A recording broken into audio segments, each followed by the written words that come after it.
మాటలు నమస్తే భగవాన్ దేవ దత్తాత్రేయ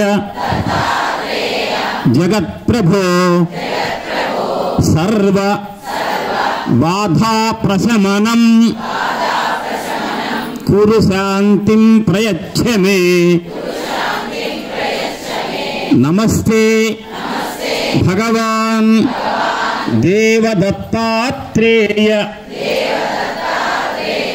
జగత్ప్రభో అభీష్ట సిద్ధి మే దేహి కురు శాంతిం ప్రయచ్చ మే. ఇంతమందిలో ఇగోండి ఆ స్తంభం దగ్గర రెండో ఆవిడొక్కతే దేహి అన్నప్పుడు చెయ్యి ఇట్లా అన్నది. మీరందరూ కూడా దేహి అని ఆయన అంటానికి ఏమన్నా మీకేమన్నా అడ్డం వచ్చిందా? మళ్ళీ జన్మ లేని మోక్షం ఇస్తాడు ఆయన. మళ్ళీ ఒక్కసారి అనండి, నమస్తే భగవాన్ దేవ దత్తాత్రేయ జగత్ప్రభో అభీష్ట సిద్ధి మే దేహి కురు శాంతిం ప్రయచ్చ మే. మీ అందరికీ ఒక చిన్న ప్రశ్న, ఈవేళ తారీఖు ఎంత అంటే సరిపోతుందా? జనవరి 22 అంతేనా? అంటే కొత్త సంవత్సరంలో మొదటి నెలలో 22వ తారీఖు. భారతీయులుగా మీ అందరికీ జనవరి 22 అనగానే ఏం గుర్తొస్తుంది? అయోధ్య బాలరాముడి యొక్క ప్రతిష్ట. కాబట్టి ఇవాళ మన సౌందర్యలహరి గురించి వద్దు, చెప్పుకోవద్దు. సౌందర్యలహరి తర్వాత చెప్పుకుందాం. బాలరాముడు దేశవ్యాప్తంగా ఈరోజు జరుపుకుంటున్నారు కదా కార్యక్రమాన్ని. అంతేకాక మీతో నేను ఒక 2 మాటలు అందాం అనుకున్నాను. మీరేమీ అనుకోవద్దు. మీరందరూ ఎవరి అనుగ్రహం కోసం వచ్చారు? దత్తాత్రేయుల వారికి మనకు మధ్యలో ఎవరు మనకు పెద్ద? గణపతి సచ్చిదానంద స్వామీజీ. ఆ స్వామీజీని ఏమంటాం మనం? అప్పాజీ. అప్పాజీ గారి యొక్క అనుగ్రహం ఉన్నప్పుడే దత్తాత్రేయుల వారి అనుగ్రహం లభిస్తుంది. అప్పాజీ అనుగ్రహం ఎప్పుడు లభిస్తుంది? అప్పాజీ చెప్పినటువంటి మాటలను మనం ఆచరిస్తే.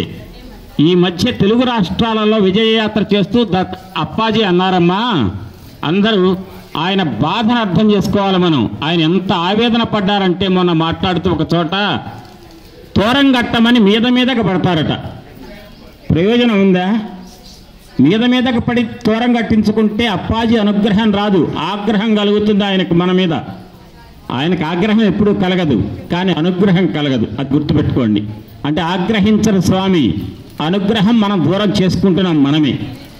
అట్ట కాకుండా అందరూ కూడా నిశ్శబ్దంగా క్రితం నెల నేను మార్గశిర మాసంలో ఉన్నటువంటి అనఘాష్టమి వ్రతాలలో కల పెద్దది కదా క్రితం నెల, అందరూ ఆవరణలో చాలామంది వచ్చారు కదా. అప్పుడు నేను మాట్లాడుతుంటే ఇప్పుడు నేను ఎంత ప్రశాంతంగా మాట్లాడగలుగుతున్నానో అప్పుడు అట్లా మాట్లాడే అవకాశం నాకు కలిగించారా? కొంతమంది కలిగించలే. ఆ రకంగా కలిగించకుండా ఉండటం వల్ల మీకేమైనా ఒరిగిందా? ఒరగలే. నేను చెప్పాలనుకున్న దాన్ని నేను కొద్ది మందికి మాత్రమే చెప్పగలిగా. తోరం కట్టమని మీదకు పడితే అటువంటి వారి మీద స్వామివారి యొక్క అనుగ్రహం ఉండదు. ఒక చిన్న కథ చెప్తా, వినండి అందరు కూడా. అందరూ ఇటే పెట్టండి చెవులు. వాళ్ళు పెట్టుకునేటువంటి నివేదన అవిని వాళ్ళు చేస్తారు, మనకు వాళ్ళతో సంబంధం లేదు. మీరందరూ వినండి. ఒక చేపలు పట్టే జాలరి సముద్రంలో వల ఇసిరాడు. వల, ఆ వలకు ఎవరు పడాలి? వలలో ఎవరు పడతారు? చేపలు. కానీ అట్టండి ఆయన వల విసిరితే చేపలన్నీ వలలో పడ్డాయట. ఒక 2 చేపలు మాత్రం ఈ విసిన జాలరి యొక్క పాదాల దగ్గర తిరుగుతున్నాయట అటు ఇటు. ఆ జాలరి పాదాల దగ్గర తిరిగేటువంటి చేపలు వలలో పడతాయా? పడవు. ఎందుకని? వల దూరంగా విసురుతాడు. చేపలు ఎక్కడున్నాయి? జాలరి యొక్క పాదాల దగ్గర. అట్టనే కృష్ణ పరమాత్మ కూడా ఇందాకనే మీరు భగవద్గీత పారాయణం చేశారట కదా, చేశారు. అందులో ఏం చెప్పారు? దైవీ హేష గుణమయీ మమ మాయా దురచ్చయ మామేవయే ప్రపద్యంతే మాయామేతాం తరంతితే అన్నారు కదా. ఆయన అన్నమాట ఏంటంటే 3 గుణాలు, సత్వరజస్తమో గుణాలనే 3 గుణాలతో కూడుకున్న మాయని వలగా విసురుతున్నాను. మానవులారా, మీరు ఆ మాయకు లోబడ్డారా మీరు జీవితంలో బాగుపడలేరు, ఎప్పటికీ మోక్షం పొందరు.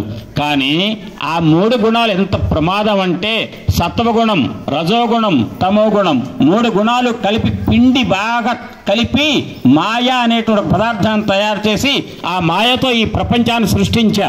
మాయకు లోబడతారా ఎప్పటికీ మానవులుగానే ఉంటారు. మాయను దాటుకుంటారా మాధవులు అవుతారు. అంటే మాయలో పడ్డ వాళ్ళంతా మానవులే ఎప్పటికీ. మాయ దాటితే ఎవరండి వాళ్ళు? మాధవులు. అంటే వారే దత్తానుగ్రహానికి పాత్రులైన వారు.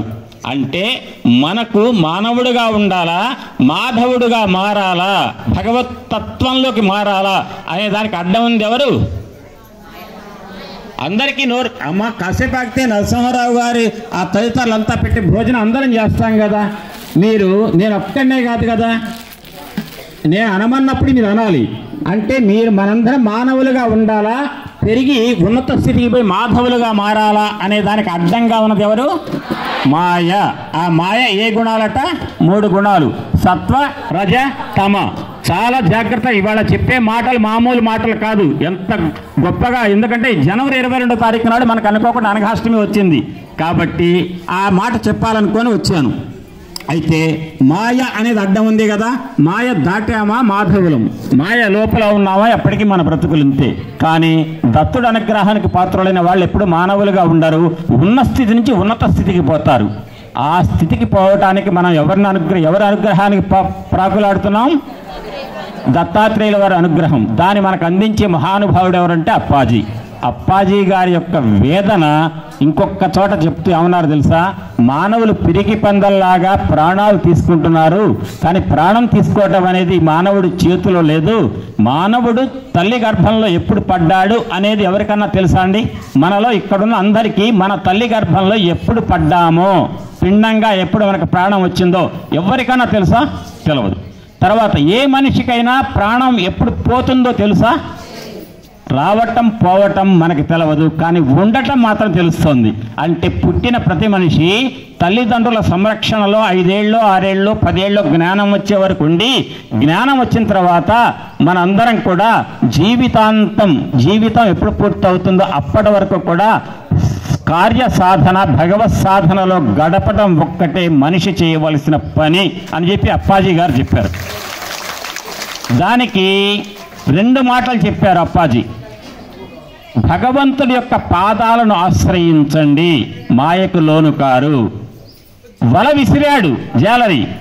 ఆ జాలరి ఎవరు? కృష్ణుడు. వలేంటి? మాయ. 3 గుణాలు.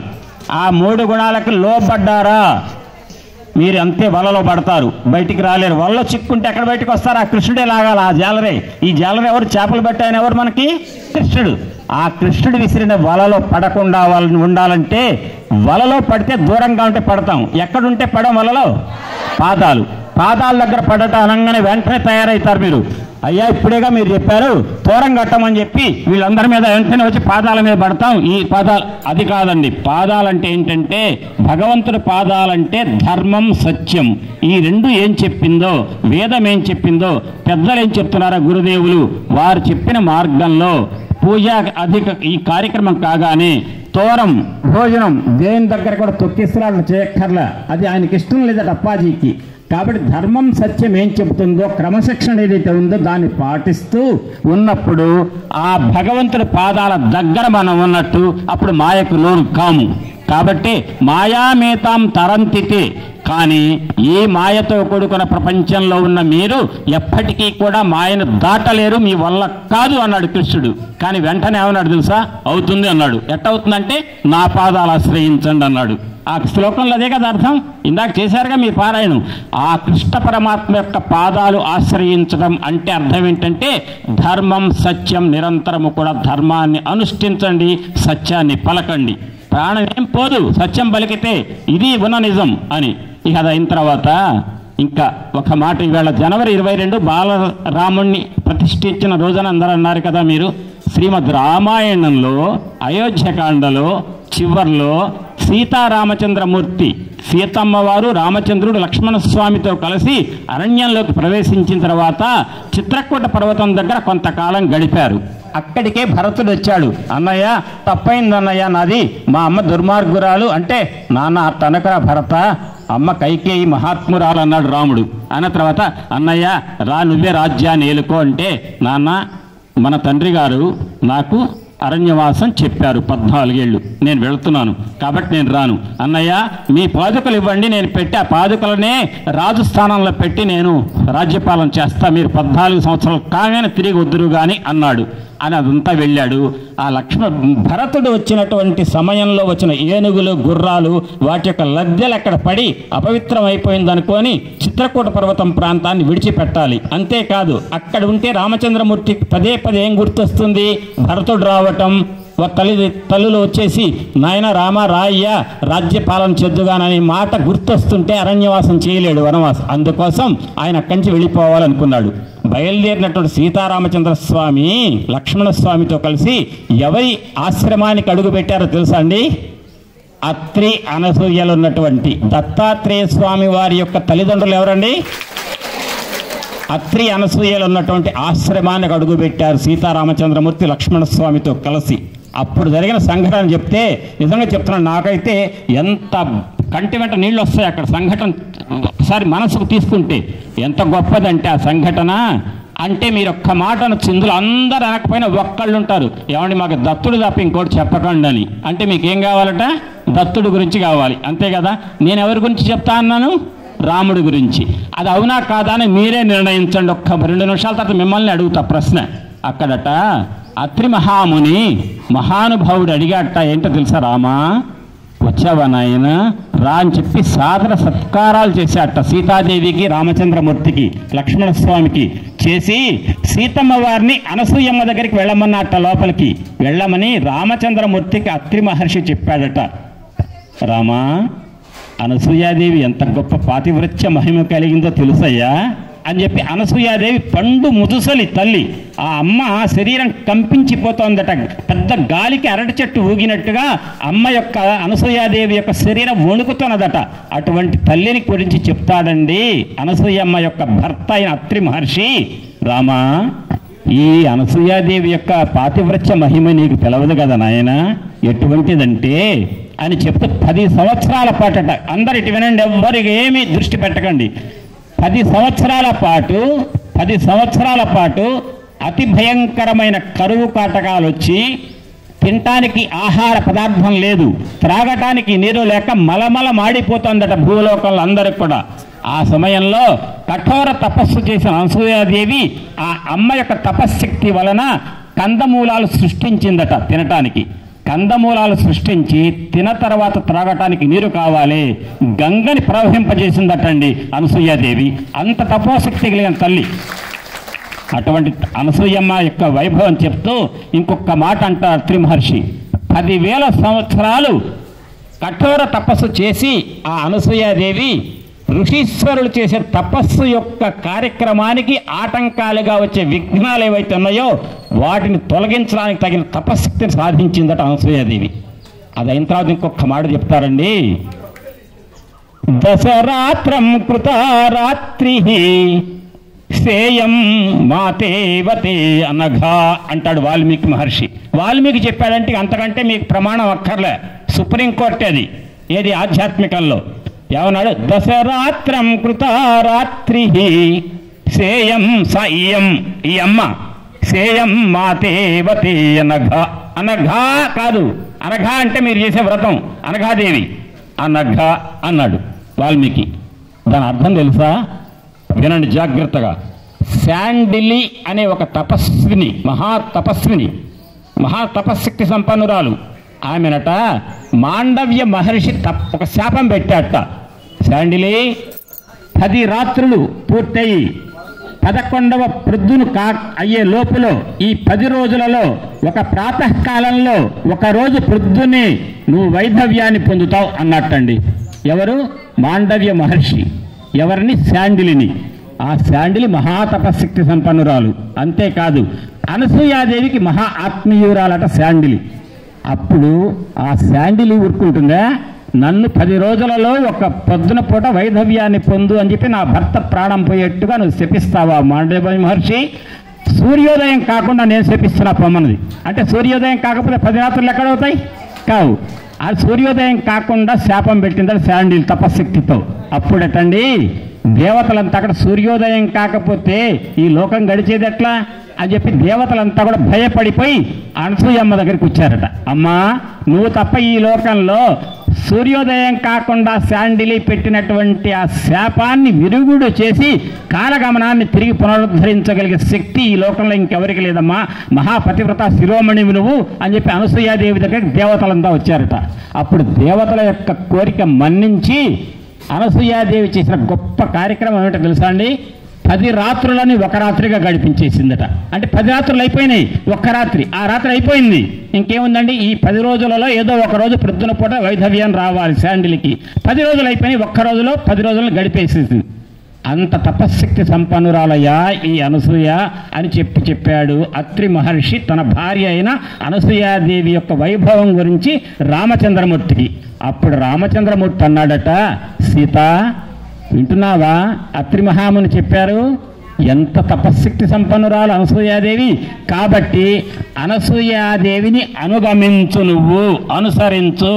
అనసూయాదేవిని అనుసరిస్తే ఈ వనవాసం అనే 14 ఏళ్ల యొక్క వనవాసం కూడా పరిపూర్ణంగా పూర్తయి అయోధ్యకు తిరిగి వెళతాం. ఎటువంటి ఆటంకాలు మనకి ఎదురు కాకుండా ఉండాలంటే మనకు తగిన తపశ్శక్తిని ధారపోస్తుంది అనసూయాదేవి అని చెప్పి రామచంద్రమూర్తి చెప్పాడు. అప్పుడు రామచంద్రమూర్తి చెప్పిన మాట విని అనసూయాదేవిని అర్చించిందటండి సీతాదేవి. ఎవరిని అర్చించిందండి సీతాదేవి? అనసూయాదేవిని. అయితే ఇందాక నేను ఇప్పుడు అడుగుతున్నా, నేను ఎవరి గురించి చెప్తున్నా, ఎవరి గొప్పతనం గురించి చెప్తున్నా? అనసూయాదేవి. అనసూయాదేవి గొప్పతనాన్ని అత్రి మహర్షి ఎవరికి చెప్పారు?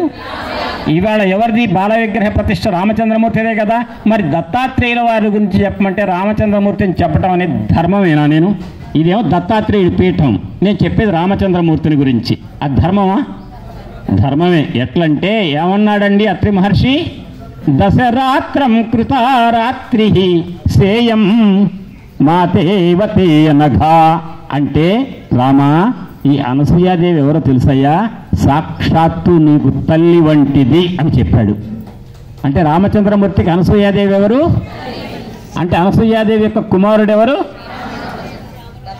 రాముడు. అనసూయాదేవి కుమారుడు ఎవరు? దత్తుడు. అంటే రాముడికి దత్తుడికి తేడా ఉందా? లేదు. అది మహర్షి మాట, నా మాట మీ మాట కాదు కదా, పొద్దుబోని మాట కాదు కదా. మాతేవతే అనఘా. అనఘ అంటే అర్థం ఏంటంటే పాపరహితుడా. రామ అంటే పాపాలు పోతాయట. ఇంతకుముందు మీకు చెప్పాను, గుర్తుందో లేదో పోయినసారి ఒకసారి. రా కలుషంబులెల్ల బయలంబడద్రోచిన మా కవాటమై దీకొని బ్రోచు నిక్కము తదీయ వర్ణముల్ ధీయుతులెన్న తదీయ వర్ణముల్ గైకొని భక్తిచే నుడువగా నరుగాక విపత్పరంపరల్ దాకొనునే జగజ్జనుల దాశరథీ కరుణాపయోనిధి అంటారు గోపన్న గారు. ఏంటో చెప్పాను ఇంతకుముందు. రా అనాలంటే పెదెమలు దగ్గర పెట్టి ఎవరు అనలేరు కదా. రా అని ఎవరు పలికినా కూడా పెద్ద ఏమవుతాయి? దూరం అయిపోతాయి. అప్పుడు లోపల ఉన్న పాపాలన్నీ కూడా రా అంటే అగ్ని బీజం, ఆ అగ్నికి కాలిపోయి బయటకు వెళ్ళిపోతాయి పాపాలన్నీ. వెంటనే ఆ పాపాలు ఎప్పుడు కూడా ఏం చేస్తాయి? వీళ్ళు లోపలికి వెళ్దామని ప్రయత్నం చేస్తుంటాయి మనకి. అంటే ప్రతి వాళ్లకు పాపాలు బయటికి పంపిస్తుంటే అవి పోవట, వస్త లోపలికి అంటుంటాయట. వెంటనే మా అంటారు. మా అనగానే ఏమైతే పెదవులు నోట్లో నుంచి లోపల నుంచి వెళ్ళినటువంటి ఆ పాపాలు లోపలికి రాకుండా మా అనగానే మూతబడిపోతాయి 2 పెదములు.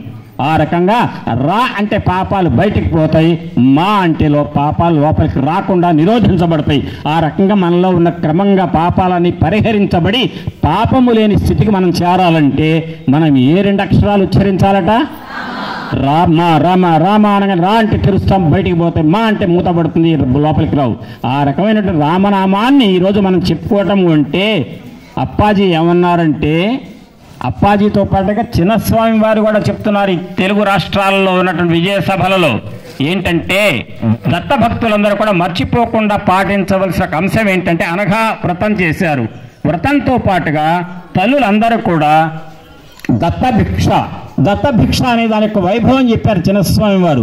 చెబుతూ మీ అందరికీ తెలుసు దత్తాత్రేయ స్వామి వారు మూలం. కానీ కలియుగంలో దత్తాత్రేయ స్వామి వారి మొదటి రూపం ఏది? శ్రీపాద శ్రీవల్లభుడు. రెండవ రూపం ఏంటి? శ్రీ నృసింహ సరస్వతి గానుగాపురం. అయితే వినండి, శ్రీపాద శ్రీవల్లభుడి యొక్క తల్లి సుమతి ఏం చేసిందంటే, ఒకనాడు వాళ్ళ ఇంట్లో తద్దనం పెట్టాలి. భర్త ఏమో బయటికి వెళ్ళాడు రాజుగారు, సుమతీదేవి ఇంట్లో ఉంది. మధ్యాహ్నం 12 గంటల ప్రాంతంలో అమ్మ ఆకలి అనుకుంటే ఒక మహానుభావుడు వచ్చాడు. ఆయన్ని గుర్తుపట్టింది సుమతీదేవి. ఏది దత్తుడిగా గుర్తుపట్టాలా, తల్లి కాబట్టి అమ్మ అని ఆకలితో వచ్చిన వాళ్లకు కాస్త పెట్టాలి అనే ఆనందంతో ఆతృతతో తజ్జనం కోసం వండినటువంటి వంటకాలం తెచ్చి ఆ పదార్థాలు భిక్ష పెట్టిందట. వెంటనే స్వామివారు దత్తాత్రేయుల వారు రూపం చూపించి, అమ్మా నేను దత్తాత్రేయుడని నీకు తెలియదు కదా, కానీ మీ కుటుంబం దత్త కుటుంబం అని నాకు తెలుసు. అయితే నాకు ఈ సమయంలో భిక్ష పెట్టినందుకు కాను నేను నీ కడుపున పడతాను అన్నాడు అని నృసింహ సరస్వతిగా దత్తాత్రేయుల వారు శ్రీపాద శ్రీవల్లభుడి యొక్క తల్లికి భిక్ష పెట్టినందుకు తన కడుపున అవతరించాడండి. ఇక భిక్ష యొక్క గొప్పతనం తెలిసిందే కదా. ఆ రకంగా దత్త భిక్ష అంటే ప్రతిరోజు ఆహారం వండే సమయంలో ఒక్క పిరిడికడు బియ్యం పక్కన పెట్టినా కూడా నెలగాగానే ఎన్ని పిరికళ్ళు అవుతాయి, అవి తెచ్చిపెట్టి అవి మనది కాదు, దత్తాత్రేయుల వారి కోసం దత్త భిక్ష కోసం. అంటే మధ్యాహ్నం ప్రతిరోజు మనం పిరికెడుతోటే వండి ఆ పిరికెడు పెడతా అంటే ఎవరు తింటారు, తినరు. కాబట్టి ఆ రకంగా ప్రక్కన పెట్టినటువంటి ఆ బియ్యాన్ని దత్తభిక్షగా తీసుకొచ్చి ఈ అనఘాష్టమి వ్రతం దగ్గర సమర్పిస్తే దత్తభిక్ష చేసినట్టే. అటువంటి దత్తభిక్ష చాలా ప్రాముఖ్యత ఉంది ఈ దత్త సాంప్రదాయంలో. అది అయిన తర్వాత ఇంకొక మాట ఏంటంటే, అక్కడ అనసూయాదేవి చెప్పిందట అనేక విషయాలు బోధిస్తే సీతాదేవికి ఏమర్థమైందంటే, అమ్మా రామచంద్రమూర్తి మహాసద్గుణ సంపన్నుడు, ఆయన్ని అనుగమించడం మాత్రమే నువ్వు చేయాలి. ఈ లోకంలో స్త్రీమూర్తి యొక్క 2 రకాలు చెప్పారు. రెండవ విషయాన్ని నేను ప్రస్తావించను. ఒకటంటే పాతివ్రత్యం. ఆ పాతివ్రత్య మహిమ ఇంత అంత కాదమ్మా అని చెప్పింది అనసూయాదేవి. అప్పుడు అన్నదటండి సీతాదేవి, తప్పకుండా రామచంద్రమూర్తి అనుగమించడం నేను చేసే పని. సద్గుణ సంపన్నుడైనటువంటి 16 గొప్ప గుణాలతో అవతరించబడినటువంటి విష్ణు మహావిష్ణు యొక్క అవతారమే రామచంద్రమూర్తి కదా. సీతాదేవి ఎవరు? సాక్షాత్ అనఘాదేవి కదా. ఆ సీతాదేవి రామచంద్రమూర్తి అనుగమించింది వనవాసంలో. అయితే ఆ అనుగమించే సమయంలో రావణాసురుడు అపహరించాడు. అప్పుడు ఆంజనేయ స్వామి వారు అన్వేషణ కోసం వెళ్ళాడు. వెళ్ళి అన్వేషణ చేస్తే అంతగా దొరకల. దానికి స్వామివారు ఏమన్నారు తెలుసా అండి? గణపతి సత్యనారాయణ స్వామీజీ ఏమన్నారు తెలుసా? హనుమస్వామి అట నాకు సీతాదేవి ఎత్తకాలి, సీతాదేవిని ఎత్తకాలని చెప్పేసి భగవంతుడు అమ్మవారిని వేరుగా చూసి తను వేరుగా భావించినంతకాలం కూడా అమ్మవారు కనపడలేదు ఆంజనేయుడికి. అమ్మ ఎవరో కాదు నేనే అని అమ్మను ఆయన ఆత్మస్వరూపిణిగా చూసినప్పుడు తపస్సు చేసుకుంటా అన్నప్పుడు అమ్మవారి దర్శనమైంది. కాబట్టి నువ్వు ప్రపంచంలో ఏదో వెతుకుతున్న అంతకాలం నీకు భగవంతుడు దొరకడు, నీ ఆత్మాన్వేషణ చెయ్యి అని చెప్తూ ఆ ఉపన్యాసం చెప్తూ అన్నారు. నేను పిచ్చెక్కిన వాడిని అనుకున్నారా? ఓకే పిచ్చెక్కిన వాడిని. కాదనుకున్నారా? కాదు అనుకుంటూ రకరకంగా విచిత్రంగా చెప్పారు స్వామీజీ మొన్న చెప్పిన ఉపన్యాసంలో. అక్కడ వారి యొక్క వేదన ఎంత మన పట్ల ఎంత ఇది చూపించారంటే, ఈ లోకంలో మానవులంతా కూడా ప్రాణం తనంతట తను తీసుకుంటున్నారు. కొంతమంది చాలా తప్పు. వినాశే బహవో దోష జీవన్ భద్రాణి పశ్యతి అని చెప్పారు.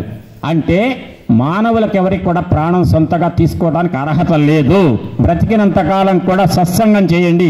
బ్రతికినన్నాళ్ళు సత్సంగ భాగ్యమిచట తనువు విడియేగ సాకేత ధామమచట. ఈ సత్ అనేటువంటి దత్తాత్రేయ స్వామి వారి తత్వంతో సంగమిస్తూ ఈ అనఘాష్టమి వ్రతాలు దత్తనామాన్ని స్మరిస్తే చిట్ట చివరికి వచ్చేదంటే సాకేత ధామం మోక్షం సిద్ధిస్తుంది అని చెప్పారు స్వామివారు. చెప్పిన తర్వాత ఇంకొక మాట చెప్పేసి ఆపేస్తా. ఏంటంటేనండి, సీతమ్మ అన్వేషణ అవుతుంటే ఆంజనేయ స్వామి వారికి సీత కనపడింది. కానీ రాక్షసులు చుట్టూ ఉన్నారు. సీత రాముడు ఏనాడో పోయి ఉంటాడు, అడవుల్లో ఎవరో చంపుంటారు, ఏ పూలో తినుంటుంది. ఎందుక రాముడి గురించి తినతల్లి కోరిక కోరితే తండ్రి చెప్తే అడవుల పాలయ్యి రాజ్యాన్ని వదిలిపెట్టాడు. రాముడి గురించి ఎందుకమ్మా నీ తపన? రావణాసురుడు ఎవరో తెలుసా? 3 లోకాలలో ఉన్న సంపద మొత్తం తెచ్చిపెట్టాడు లంకలో. కాబట్టి ఆ రావణాసురుడికి భార్యవిగా సీత అంటే అప్పుడు అంటుంది, నా భర్తకు రాజ్యం లేదు అంతే కదా, నా భర్త దీనుడు అంతే కదా, అయినా నా భర్తే నాకు గౌరవనీయము. గురుస్థానం దీనోవా రాజ్యహీనోవా యోమే భర్త సమే గురు తం నిత్యం అనురక్తాస్మి యథా సూర్యం సువర్చలా అంటుంది. ఇది భారతీయ స్త్రీమూర్తులందరూ కూడా ఆనందపడవలసిన గొప్ప శ్లోకం రామాయణంలోది. ఏమంటుందంటే, సీతమ్మన్న మాట దీనుడైనా రాజ్యహీనుడైనా ఏ స్థితిలో ఉన్నా నా భర్తే నాకు పరదైవం, నా భర్తే గౌరవస్థానం. గురువు అనగానే ఏంటి, రుద్రాక్షమాలలు వేసుకొచ్చి కాషాయ బట్టలు కట్టుకుంటే గురువు కాదు. గురువు అంటే గౌరవించదగిన స్థానము. గౌరవించదగిన స్థానం అంటే మంచి మాట, ఏ ఒక్క మాట చెప్పినా గౌరవించదగిన వాడి. కానీ స్త్రీమూర్తికి మగవాడికి లేనటువంటి ఒక పెద్ద వరం స్త్రీమూర్తులందరికీ ఏముందంటే, మగవాడు నానా తపస్సులు చేయాలి, ఎన్నో పూజలు చేయాలి. కానీ స్త్రీమూర్తి భర్తను సేవిస్తే చాలు, తపస్సు చేసిన దానికంటే ఎక్కువ ఫలితం వస్తుంది. ఆ మాట గురు చరిత్రలో నేను చెప్పలేదు, వాసుదేవానంద సరస్వతి స్వామి వారు ఇచ్చిన శ్రీ గురు చరిత్రలో సావిత్రి అనే ఒక మహిళకు భర్త దత్తాత్రేయుడు చనిపోతాడు. సంగమంలో గానగాపురంలో ఆ శవాన్ని అక్కడ పడుకోబెట్టి శ్రీ నృసింహ సరస్వతి స్వామి వారు ప్రాణం ఊదుతాడు. ఊదినప్పుడు భర్త బతికొస్తాడు.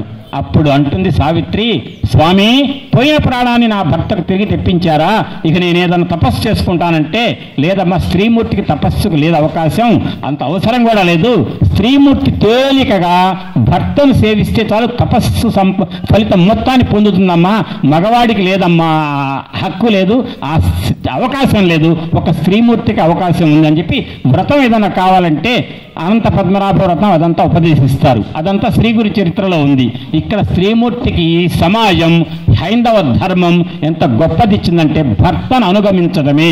అనగానే దానికి అనుగుణంగా రామాయణంలో సీతమ్మ వారు దీనోవా రాజ్యహీనోవా యోమే భర్త సమే గురు తం నిత్యమనురక్తాస్మి యథా సూర్యం సువర్చల.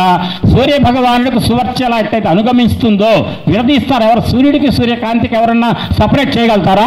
చేయలేరు. సూర్యుడి కాంతి కట్టయితే విడబాటు లేదో విడదీయలేమో, అట్లా భార్యకు భర్తకు ఎవరు కూడా విడదీయలేరు. అటువంటి పాపానికి కనుక కలియుగంలో కలి ప్రభావం వల్ల ఎవరిని ఒడిగడితే అంతకంటే పాపం ఇంకొకటి లేదు. కాబట్టి ఎవరిన భార్యాభర్తల మధ్య చిన్న పొరపొచ్చాలు వస్తే సర్ది చెప్పి వాళ్ళు ఒకటిగా ఉండేట్టు చేసిన వాడు దత్తుడు అనుగ్రహానికి పాత్రలు అవుతారు. ఎవరైతే దానికి వ్యతిరేకంగా ఉంటారో వాడెప్పటికీ బాగుపడడు. కాబట్టి ప్రతి వాళ్ళు కూడా, ప్రతి తల్లి, నేను ఈ ప్రాంగణంలో మీ అందరికీ చెప్పేది ఏంటంటే, అసలే ఈ సమాజం ఎట్ట తయారైందంటే యువకులు వాళ్ళ ఆలోచనలు రకరకాలుగా పోతున్నాయి. వాళ్ళల్లో అస్థిరత రాకుండా పొరపాటున కనుక పొరపొచ్చాలు ఎవరి మధ్యన వచ్చిన ఎత్తుగా మీకు అనిపిస్తే వెంటనే అబద్ధాలు ఆడండి, వాళ్ళని ఒకటిగా చేయండి. వాళ్ళని ఎట్టి పరిస్థితుల్లో దూరంగా ఉండే వాళ్ళని దూరంగా ఉండనివ్వకండి. ఒకటిగా చేస్తే అంతకంటే పుణ్యం ఇంకొకటి లేదు.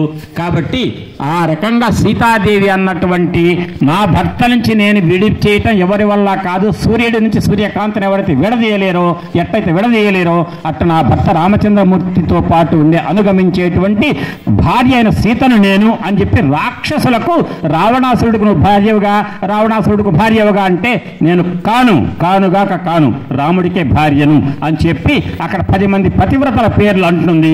అది ఈవేళ అది మీరు ఒక్కసారి నేను అంటాను, మీరు అందరూ అనండి ఈ మాట. దీనోవా రాజ్యహీనోవా యో మే భర్త సమే గురు తం నిత్యం అనురక్తాస్మి యథా సూర్యం సువర్చల అని అనండి. యథాశచి మహాభాగ శక్రం సముపతిష్టతి అరుంధతి వశిష్ఠంచ రోహిణీ శశినం యథా లోపాముద్ర యథాగస్త్యం సుకన్యా చ్యవనం యథా సావిత్రి సత్యవంతం చ కపిలం శ్రీమతే యథా సౌదాసం మదయంతీవా సౌదాసం మదయంతీవా కేసిని సగరం యథా నైషధం దమయంతీవా భైమి పతిమవ్రత తథాహం ఇక్ష్వాకువరం రామం పతిమనువ్రత. ఇక్కడ 10 మంది మహానుభావుల యొక్క పేర్లు, వాళ్ళ యొక్క భార్య పేరు చెప్పింది సీతాదేవి. ఈ శ్లోకాలను ఎప్పుడూ కూడా మీరు ఈసారి వచ్చినప్పుడు ఒక 4-5 సార్లు అనిపిస్తాను. అందరూ అనుకోండి, వాళ్ళ దాంపత్యం కలకాలం ఉంటుంది, వాళ్ళ మధ్య పొరపత్యాలు ఉండకుండా హాయిగా ప్రశాంతంగా సమన్వయంతో భార్యాభర్తల మధ్య జీవితం గనక సాగాలంటే ఈ 10 మంది పతివ్రతల పేరు సీతాదేవి ఏవైతే అన్నదో వాటిని అందరూ కూడా నిరంతర పారాయణం చేయండి. అది ఈ విధంగా అప్పాజీ చెప్పినటువంటి ఆ వేదన ఏంటంటే మన మధ్య సమన్వయం లోపించకూడదు, మనందరం కూడా సాధనలో ఉండాలి. తర్వాత ఎగబడి మీదకి రావటం కరెక్ట్ కాదండి. ఎక్కడ వాళ్ళు అక్కడ ఉంటే పాదాల దగ్గర చేపలు పడలేదంటే పాదాల దగ్గర వేదిక దగ్గరికి రమ్మని కాదు, హృదయంలో పాదుకలు పెట్టుకోవాలి, ధర్మం సత్యాన్ని నిరంతరం అనుష్ఠించాలి అనేది అక్కడంతా అర్థం. అది ఎప్పుడు పాటింతురుగాక అని చెప్పి అందరికీ కూడా దత్తానుగ్రహం వర్షించాలని చెప్పి మన స్వామివార్లు వచ్చారు కదా ఇద్దరు, వాళ్ళ ద్వారా గణపతి సత్యానంద స్వామి వారిని, స్వామి అప్పాజీ వారి ద్వారా దత్తస్వామి యొక్క అనుగ్రహం మనందరికీ కూడా వర్షించాలని చెప్పి ఆ స్వామివారిని ప్రార్థిస్తూ స్వస్తి.